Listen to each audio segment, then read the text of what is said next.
Welcome back to the Slide Job Podcast. I am your host, Colton Smith, or Left Turn Central, here joined by co host Brandon Bull Davis and co host Ben Miller.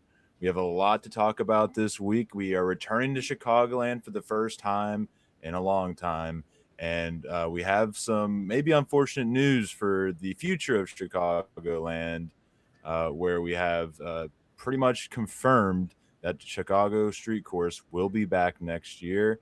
Additionally, Alex Bowman made some interesting comments in the press, and then Bull has a word for Ben in his power rankings for this week. So we'll dive in to all of that, starting with something that I literally came to the realization just before this show.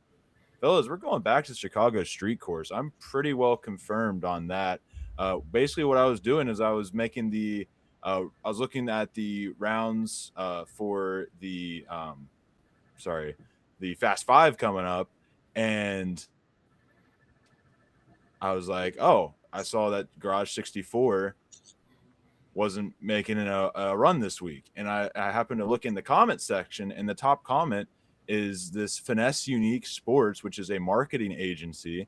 And what they said was, sorry, guys, we were digging hard. Good news is Pure Kick Energy will be back next year for the streets of Chicago with Mr. Josh Balicki. A little slip of the tongue there, but that's not the first thing that we heard this week about Chicago Street Course. Dale Jr., a pretty reliable source, I would say, also was talking about it's looking more and more likely that we'll be returning to the Chicago Street Course. So I'd say with where there's smoke, there's fire, and there's a whole lot of smoke coming from downtown Chicago. Hopefully this does not mean Chicagoland is gone. If we can have 10 tracks in North Carolina, why can't we have 2 in Chicago? But I also do understand, I guess, on that side. But what do you guys think about this? Are you excited? Do you think Chicagoland is cooked? What do you think, starting with Bull? I hate it. I'm not going to lie. It pissed me off so as soon as you told me about it. And I don't mind road course racing. I really don't. It's not my favorite, but I get we need to have it in the sport. I don't like the street courses. I don't like the made tracks. But especially what's going to piss me off even more is if they get rid of Chicagoland. I'm expecting this race Sunday to be probably one of the best races of the year. It's got a wore out mile-and-a-half surface. What better surface and what better track for these cars, the next-gen era? And these next-gen cars, the best racing we see is on the mile-and-a-half tracks. So why would you get rid of a mile and a half to go back to a street course? It just makes no sense to me. And I think if this does happen, this is one of the only really bad move from NASCAR recently. I think they've been killing it PR wise and with the races, but I think this one's a bad move. Yeah, for sure. Yeah, I'm with you there, Bull. I mean, the best mile-and-a-half races in this next-gen car are these races. I mean, I feel like this weekend in Chicago, it's going to be one of the best races that we're going to see this year, like you said. But I mean, as a fan, if they were to take Chicagoland off the schedule in 2027 after just coming back this year, as a race fan, I'm going to be pissed off too, because I mean, the mile-and-a-half tracks in this next-gen car, like we mentioned, it's the best racing. So why would we go back to the street course? I mean, don't get me wrong, I like street course racing. I mean, it definitely keeps me at the edge of my seat, but I want Chicagoland over the street course if we're going that route. So, but yeah, Chicagoland better not be off the schedule. How does it keep you on the edge of your seat, Ben, when SVG usually has a 15-second lead? The battle for second? I mean, just the whole race itself, but I don't know. They get crazy and I every think once in a while. I think there are a lot of benefits to street course racing. I think we need to stop just like spamming Chicago. Like, there's a lot of other cities out there that I think would be really cool places to explore. I think it is a unique thing that, like you said, you don't like road course racing, but you understand why. I think street course racing, while it is not the prettiest product, I think it's a really great way to get people out there. Long Beach is a staple in the IndyCar series. I know that's IndyCar, but my family, there's a portion of my family that has part of their family that lives out in California. They go out to California. They want to go watch the Long Beach race because it's just such a fun weekend experience right there in their backyard. And I feel like that's something that street course racing makes is a really good option for NASCAR. Now, going back to San Diego and Chicago in the same year, I don't really agree with that. I think we need to use this as an opportunity to get into more people's backyards, not just Chicago's 4 times and San Diego's twice. Like Nashville. Okay, New York would never happen, but New York would be insane. Go down to Miami. Miami's they're a street course, right? Indy's going to DC. Yeah. Indy's going to DC. Like, why do we have to keep going back to the same Chicago? Like, you want to go into different markets? Let's go into different markets. You already have the Chicago market covered with Chicagoland. Like, I don't know. It's we're going to Chicagoland this weekend. Me and Ben are, and Chenry and the gang, and we're very excited to go. And the reason why I pushed so hard to go to Chicagoland, Chenry especially, because we knew Chicagoland was just maybe a 1-year deal. It shouldn't be. This race this weekend is going to be a blast, and it's really unfortunate to see that it's probably going to the wayside because we want to go back down to downtown Chicago again, which you won't catch me. Okay. You could catch me. I would go to downtown Chicago, but it's not on the top of my list of places I want to be for a NASCAR race. I mean, like that DC race for IndyCar, that's going to be sweet. That's going to be cool to see. I actually plan on watching that. And to me, the only other IndyCar race that I've watched, the one when they had at Phoenix when NASCAR was also there the same weekend. That's right. Yeah. Why can't NASCAR do one of these street courses the same weekend as Indy and do the doubleheader? Yeah, Indy already does Nashville. Indy already does Nashville. They do, like you said, Long Beach. They're doing DC. The Nashville one. Yeah, you want to hit the California market? Long Beach is a great way to get right in that Los Angeles area and probably have a more entertaining race than the Coliseum.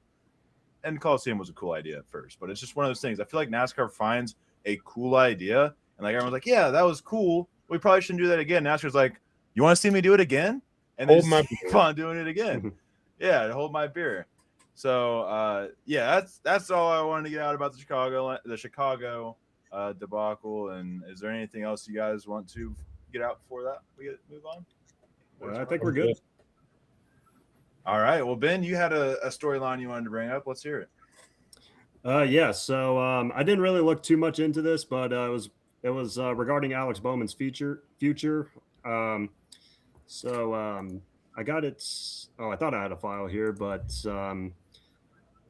apparently it disappeared from my computer. I apologize, but apparently had something to do with his future at Hendrick Motorsports. Colton, I believe you had some quotes. Say I can color in some of the pictures here for you. I apologize. So he talked to the press on Tuesday, and some of the interesting quotes I wrote down was he said he does not feel like he is racing for his job, which is basically what the media has been saying all season long. I'm sure half of NASCAR Twitter still doesn't believe it, but it is what it is. And then I find it interesting that he also said they've been in talks over his future. He said he's been leaning on Jeff Gordon and Rick a lot on, just kind of consulting about what they think is the best, options and whatnot. And then I also found it interesting that he said, like, getting pointed back on the right track. That exact phrase 3 to 4 times throughout. It showed up in the article that I read like 3 times.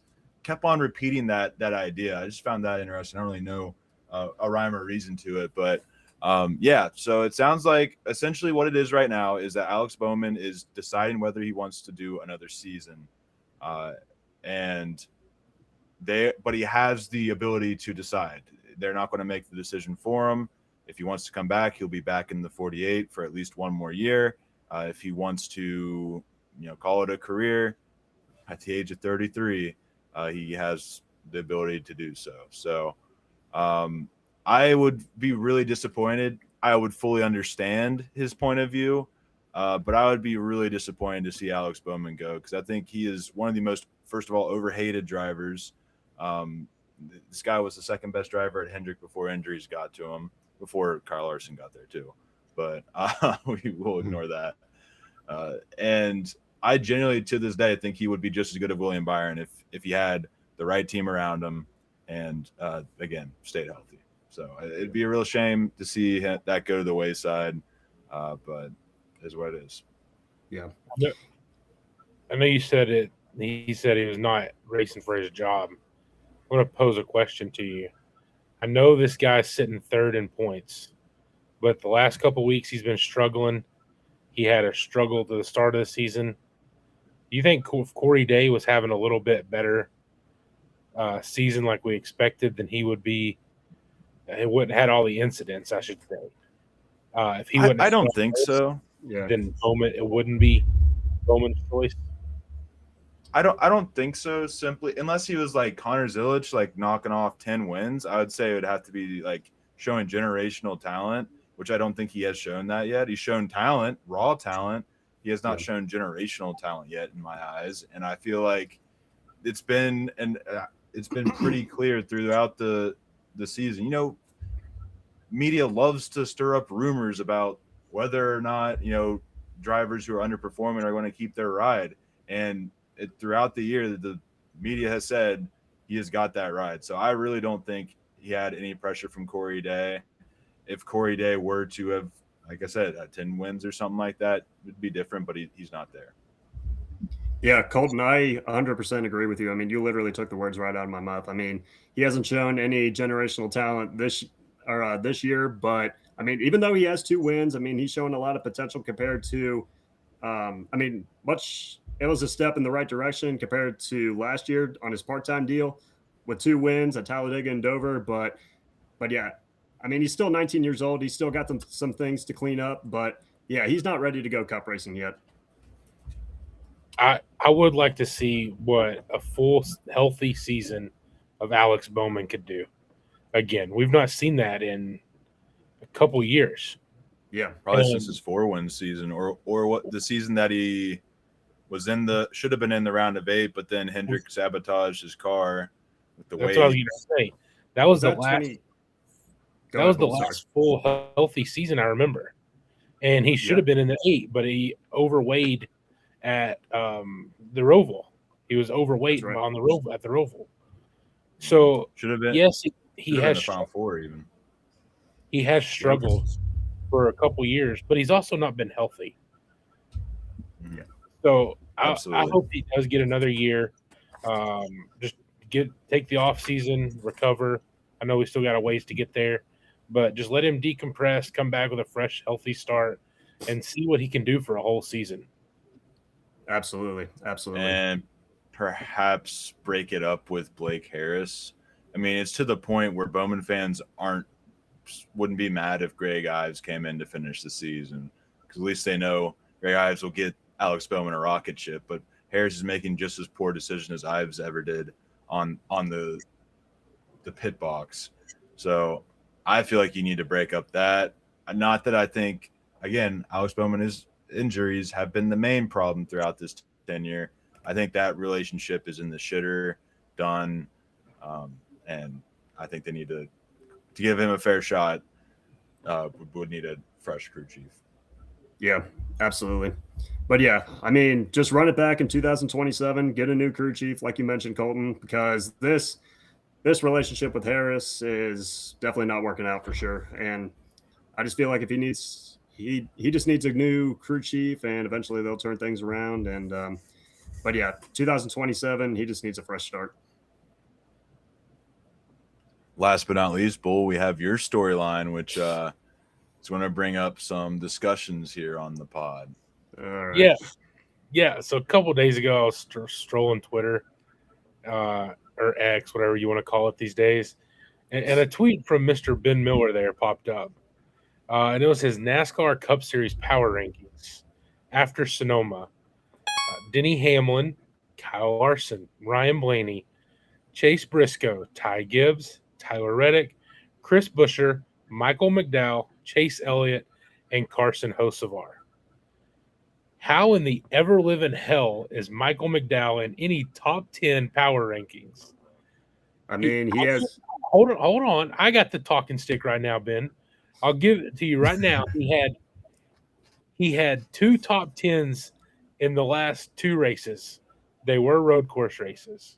Mhm. He has 2 top 5s on the year and 5 top 10s. We're not going to look at the rest of the other 16 races. You take those 2 out, that's only 3 other top 10s. He had them in the back-to-back weeks at road courses, which he is a road course guy. But the worst part is you've got him above Chase Elliott, who has 2 wins, 5 top 5s, 8 top 10s, and is sitting 6th in points. The way I do these power rankings, fellas, is I go off more recent performance. I don't look at everything that happened in the season. So it's more about the last couple of races. So that's why I have Michael McDowell over Chase Elliott. I mean, Chase Elliott, I don't know. I just feel like he's just been slipping a little bit. I mean, he's been getting solid results. I mean, he's finished 11th at Pocono, I believe, then a 12th at Naval Base Coronado, and looked really sluggish at Sonoma. I believe he finished 17th. But, I mean, before Michael McDowell had those 2 top 10s, fellas, I mean, even though Suarez and Hocevar, just based on the season, they're ahead of him. But, like I said, I look more at recent performance. And, I mean, before those 2 top 10s, he was consistent. I mean, he had a 14th, I believe. He had a 15th place finish. I know he had a rough finish at Michigan. I believe it was 26. I don't have the stats right in front of me. But, I mean, if you take out that poor Michigan race where he finished 26, like I mentioned, I mean, he's been pretty consistent, in my opinion. Maybe I'm missing something. I don't know. I mean, I was debating between him and Ryan Preece on who was going to make it because Eric Jones, I had to drop him out last week. So, I mean, who's been one of the hottest drivers lately? Who was? Eric Jones. I mean, he was, but go ahead, Colt. Why is Denny Hamlin first if you're talking about recent results? He finished like 29th last week, and then was it like just outside the top? I understand you won a bunch in a row, but I thought we were just talking about recent results. So wouldn't Hamlin have fallen? I mean, and where's SVG at? He just won a race. Also, hold on. Also, to that point, you have Tyler Reddick in 6th, who should have won Coronado. He was a cut tire in the last couple of laps away from his 6th win of the year, and either a 1st or a 2nd place finish, and then mechanical issues at Sonoma. Right. I mean, Reddick right now, he's just in a slump. I mean, I'm not concerned about him. I mean, eventually he's going to dig himself right out of that hole, and he might be the same Reddick that we saw at the beginning of the year. But I mean, he should have won 2 races ago. I mean, that's true. But throughout that race, I mean, he just did not look good. But I mean, he has finishes of 25th or worse in 3 of the last 4 races. But I want to go back to Colton's point where I did have Denny Hamlin number 1 over Kyle Larson after Sonoma. I mean, I was going back and forth on who was going to be number 1 after this week because Denny Hamlin, I just kept him at number 1 because he's our new points leader now after Sonoma. Despite his 28th place finish, I mean, he showed good speed before getting Hocevar. And I know Larson, he's been getting 4 or 5 consecutive top 5 finishes, but he's still winless, fellas. So, I mean, it was debatable. I mean, I thought about putting Larson number 1 in my power rankings, but I just figured since Denny Hamlin's our new points leader, I think it was only right for me to keep him number 1. And plus, also, I look ahead to the next think Denny Hamlin Sorry, go ahead. You first. I think Denny Hamlin at number 1 is the correct pick. My point is that it contradicts what you just said. Your selection of Michael McDowell at number 8 because you're basing it off of his wins a couple weeks ago, whereas Michael McDowell, you're going off of recent. You're right. You're right in Denny Hamlin at 1, and I'm not even busting your balls on Michael McDowell at 8. I think above Chase Elliott is a decision, but I'm biased, I suppose. So Yeah, and this is just a great reminder for everyone to go check out Ben's weekly power rankings so you can comment on it and give him your opinion. Yep. That's what power rankings are for, boys. But it's all about opinions. Maybe we need to start posting ours, Bull, so that we don't even post a power ranking. Yeah. Maybe. Yeah. Our power ranking's fun. I can tell you this: ain't no way in hell Michael McDowell sniffing the top 10 in mine. Yeah, for sure. Yeah. All right. Any more rebuttals you got, Ben? Or are we ready to move on to the Fast Five? I think I'm ready for the Fast Five. Okay. All right. Let's move along to the Fast Five with Bull. That's let's go. It's late. All right. I'm blaming on that. That was an outstanding transition. All right, fellas. So, kind of just a brief summary. We'll take everybody in DraftKings price order, divide them into 5 groups, and we do a snake style draft. And you get points for the top 20. Last week at Sonoma, Ben actually finished in last place with 43 points. Colton got 49, and I had 52. I think that's the first time all season. That takes the total points to Ben at 739, Colton at 666, and me at 560. So this week, Ben will actually get to pick first, or wherever he wants to pick first, and then Colton, and then I get whatever's left. As we are going to Chicagoland, and Group 1 for this week is going to be Denny Hamlin, Tyler Reddick, Kyle Larson, Ryan Blaney, Christopher Bell, Chase Briscoe, William Byron, and Chase Elliott. Ben, where do you want to pick at, buddy? I will go with the first overall pick. All right, so just looking at this list right here, I mean, I can definitely see a lot of factors or a lot of drivers being factors on Sunday, but I mean, I feel like this weekend, guys, it's all about the Toyotas. I mean, those Toyotas, they're going to do what they've been doing going into this race. I mean, basically what we've been seeing all season, but I'm going to go with our points leader this week. I'm going to take the 11 car of Denny Hamlin. I mean, the man to beat on road course, or excuse me, on mile and a half racetracks. I mean, even though he did show speed last week at Sonoma, but unfortunately did not get the result, finishing in 26. So I feel like this weekend he might be the man to beat. I mean, like I said, the man on mile and a half tracks this year, and I feel like he's going to keep it going. So give me our points leader, Denny Hamlin. Colton, you want the second or third pick?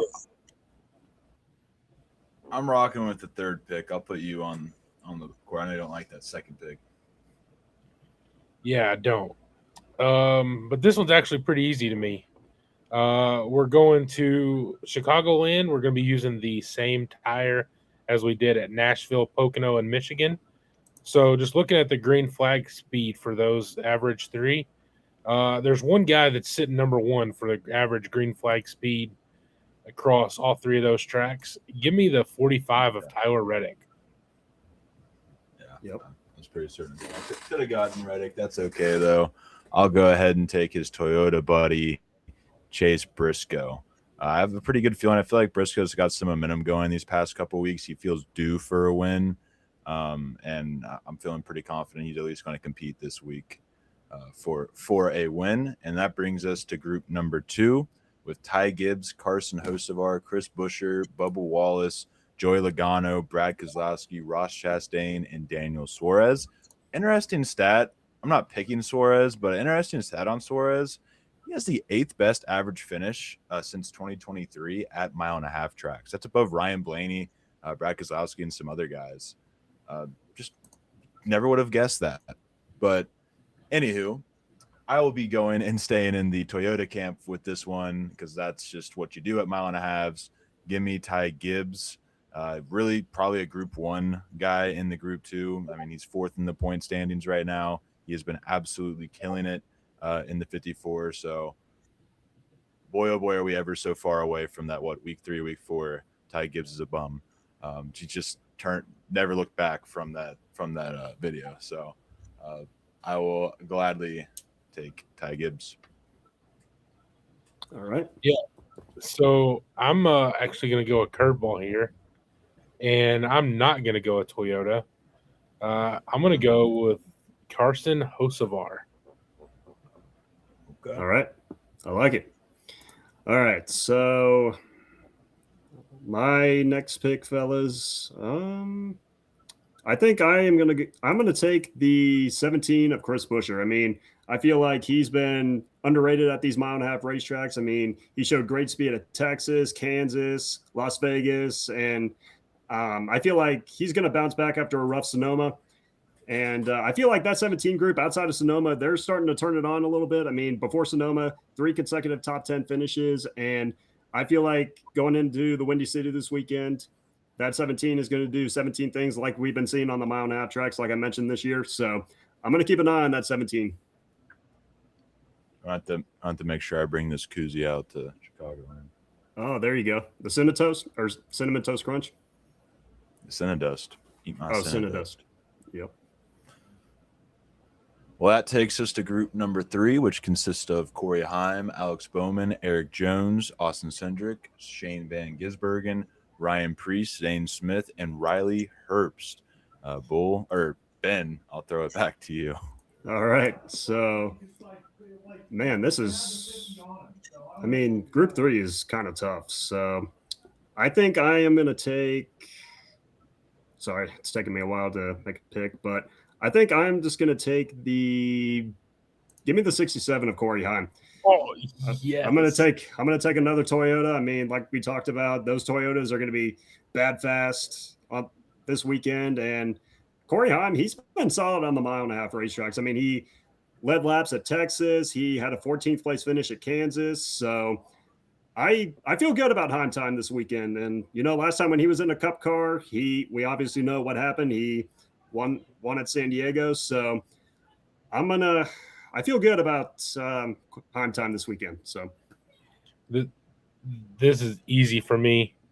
As I mentioned, Nashville, Pocono, Michigan. We're using the same tire we use there. Guy in Group 3 is 3rd in the average green flag speed at those 3 tracks. Give me Eric Jones, 3rd on the average green flag speed, only behind Tyler Reddick and Kyle Larson.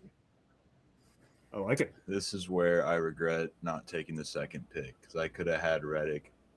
Feel like you were going Hocevar anyways if you would have had that first and the second. So I could have had Gibbs still. Yeah, you could have had Eric Jones. Gibbs was not even in my list of 3. So I played myself. Oh well, Bull's still behind 100 points from me. So, but you got Alex Bowman for me, I guess. I mean, who else? Ryan Preece, maybe I do want to go Ryan Preece on that. Yeah, I'm gonna go with Alex Bowman. All the talk. Last person to win here at Chicagoland. 1.5 miles were always his thing. So, give me Bowman, the showman, for this weekend. Sorry, Chenry. Yeah, I mean, Group 3 was tough to pick from. That brings us to Group 4 with. Just wait till you get down here. Connor Zillage, Ricky Stenhouse, Michael McDowell, AJ Allmendinger, Austin Dillon, John Hunter Nemechek, Austin Hill, and Josh Berry. And I'm up, I'm up. So I'll go ahead and pick. I was hoping anybody else would go. I'm gonna go ahead and just keep the Toyota vibes going and take John Hunter Nemechek here, or JHM, as Bull put it in the Excel sheet. John Hunter Nemechek. John Hunter Nemechek. It's been a wild week. How about it? So yeah, give me John Hunter Nemechek. He hasn't been performing as well as Eric Jones, but you know he's going to have a fast car. He's had some bad luck that's caused that. So yeah. So either I'm really dumb or this is just playing out too well for me. Give me AJ Allmendinger. He was my number 1 pick again. Just basing it off of, like I said, green flag speed at the similar tracks with using the same tire. So give me AJ Allmendinger. All right. I like it. All right, so my next pick, I know we just talked about this guy in my power rankings. Give me the 71 of Michael McDowell. I mean, coming off two top 10 finishes on the road courses. But I mean, prior to that, fellas, I mean, like we talked about, I mean, I feel like he's been consistent. I mean, he's getting top 15 finishes. And I mean, it'll be kind of tough on a mile and a half racetrack, but who knows? They might try to turn a corner this weekend. So I'm going to take Michael McDowell. So that'll take us to That Group brings 5. us to Group 5. Oh, Go ahead, Bull. Noah Gragson, Todd Gilliland, Cole Custer, Ty Dillon, Cody Ware, Josh Bilicki, and JJ Yaley. And Bilicki's not even competing anymore. So yeah, this was made before. Yeah. All right. Man, this is obviously a tough one, but I think I'm just gonna take the 34 of Todd Gilliland. I think I saw a stat on Twitter. The last couple of races or so, I could be mistaken by this. Believe he's finished like 17th, between 17th and 22nd. So I mean, hopefully he gets a top 20 out of it. So I got faith all in. we're looking for. Yeah, Todd Gilliland. I just want a top 20 in the Windy City. So if you can give me that, that'd be much appreciated. But yeah, out of everybody in this group, I got the most faith in Todd Gilliland. Of the worst of the worst, I'm going to pick the one who's actually averaged the fastest speed. Give me Cole Custer, the big man himself. I'll take a pretty big man as well. Give me Noah Gragson. Not quite Cole Custer, but that beer belly is definitely there. Yeah, no real explanation. I'm not taking Ty Dillon. Might have been taking him. I just like Noah better. I'll just put it that way. I think they both finished outside the top 20, so it doesn't really matter. Maybe one of them sneaks in. Yeah, that's what round 5 does to a man. Yeah. It's the equivalent of getting a 2008 Toyota in the 82-0 NASCAR Challenge. Mm-hmm. But yeah. So in recap, we'll give our O'Reilly Series winner. Let's go ahead and just do that first. So I'll go ahead and give my winner. I'm going to Chase Elliott, Cup guy in the field. I expect him, and really the only one in there other than maybe Justin Allgaier and a couple other vets to really have experience at Chicagoland. So I'm going to go ahead and take my boy Chase. All right. I like it. 2014 Chicagoland winner. So Chase Elliott. All right. Just looking at this list, I think out of everybody, I'm going to take the 7 of Justin Allgaier. I mean, he's obviously been the man on the mile and a half racetracks this year. And I feel like going into Chicagoland, I mean, obviously it's a home race for him and his sponsor Brandt. So I feel like that 7 car is going to be bad fast on Saturday. And I feel like he's going to be the one to beat. And I think he gets his 6th win of the year. And I feel like he's going to extend his point lead. So give me our points leader, Justin Allgaier. I'm also going with Allgaier. He owns the O'Reilly Series, and I might just keep picking him until they beat him. He's got a 200-something point lead, so he's been dominating this year. I'm going to stick with him. Give me Justin Allgaier. All right, so that gives Ben a team of Denny Hamlin, Chris Buescher, Corey Heim, Michael McDowell, Todd Gilliland, and a winner of Justin Allgaier in the O'Reilly Series. Bull has Tyler Reddick, Carson Hocevar, Eric Jones, AJ Allmendinger, Cole Custer. I do really like your team, Bull.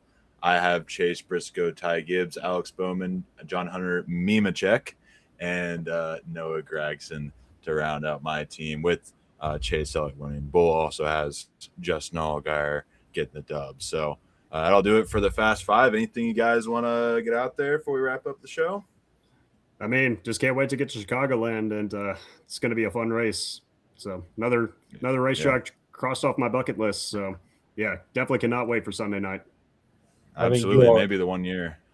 Yeah, I think you all are in for a hell of a race on Sunday. High tire wear. I think it's going to be chaos. Absolutely. Good. That's what we signed up for. In the evening too. It's going to be like pretty much a night. Well, I guess it's summer, so it won't really be too much of a night race. And they're in Central Time, so I don't know how the sun works over there in Central Time on the opposite end. I was on the opposite end of the Central Time for a while. I think the sun works the same way in Central Time as it does Eastern Time, Colton. Okay, you know exactly what I meant, Bull. All right. Whatever. I'm wrapping up the show. Thank you all for watching and listening. Be sure to like, hit the subscribe button, comment down below your guys' thoughts. What did you think about Ben's power rankings? What do you think about Chicago Street Course coming back? What did you think about our Fast Five teams? Who's getting the dub this week? Let us know down below in the comments. Be sure to follow us on Twitter at SlideJobX. Follow Bull at Bull_81818. Ben at Ben Miller PXP. Myself at, I almost said the wrong Twitter again, LFC__99. And yeah, we'll see you guys in the next one. Peace.